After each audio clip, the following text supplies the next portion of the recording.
What happens if there's a chemical spill at your facility and first responders have no idea what you're storing? What if there's a fire or other emergency and those responders are injured because of not knowing what you have on site? Bottom line is, if you store hazardous materials in Delaware, Tier 2 reporting is something you cannot afford to ignore. Today, we'll break down who needs to file, what's required, and how RMA makes it simple to stay in compliance. Hey there, I'm Ruhlin from RMA, your environmental experts. If your business keeps chemicals or hazardous materials on site, like many businesses do, then Tier 2 reporting is one of those things you need to get done and get done right. And if you ever need a hand managing your Tier 2 reports or understanding your chemical thresholds, RMA is here to help. Let's jump in. If your facility stores any hazardous materials that require an SDS or a safety data sheet, you might be required to file a Tier 2 report every year. These reports fall under the Emergency Planning and Community Right to Know Act, or EPCRA, and help first responders and state officials know what hazardous materials are stored where before any emergency ever happens.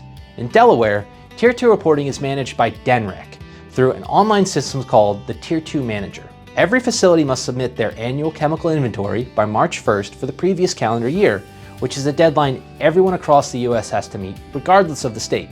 So, who exactly needs to file these Tier 2 reports? Well, for most hazardous materials, Delaware requires reporting if you have 55 gallons or 500 pounds or above of a substance on site at any time during the year.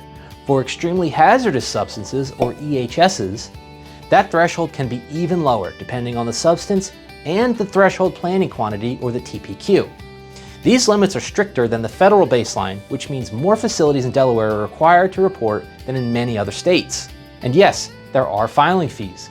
Delaware charges $60 per hazardous chemical and $100 per EHS, with a maximum of $5,000 per facility per year. Government and nonprofit organizations don't need to pay these fees, but they still have to file. If you miss the March 1st deadline, DNREC can tack on a 1.5% monthly late fee and may flag your site for compliance inspection. And those can mean increased scrutiny, additional fines or penalties if you have other issues, and at the end of the day, if you have to file, they're going to make you file no matter what. And the biggest concern? If there's ever an emergency and responders don't have accurate information about your chemicals, you could face much bigger issues than a late fee. If an emergency responder was hurt or worse because you didn't submit your Tier 2 report, I'm not sure exactly how you'd get in trouble or with what agencies, but I'd imagine you'd be in a lot of hot water.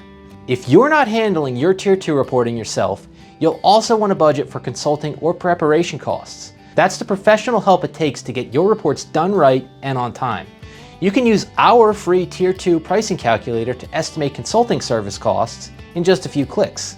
That way, you'll know exactly what to expect before you even start. When you do file, your Tier 2 report needs to include your facility details, chemical inventory, safety data sheets, a site map, and emergency contacts. Once submitted, DNREC automatically forwards your reports to the State Emergency Response Commission, or SERC, your local Emergency Planning Committee, or LEPC, and your local fire departments. Sound complicated?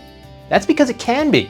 The rules are dense and the system has quirks, and the deadlines don't move. That's why Delaware businesses like yours rely on RMA year after year to prepare, review, and submit their Tier 2 reports accurately and on time.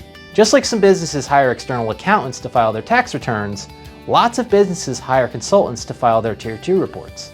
So if you do need to file or aren't sure if Tier 2 applies, find out. Don't wait until February to figure it out where you stand. Reach out to us today, because when it comes to environmental compliance, the rules may be complex, but working with RMA is not.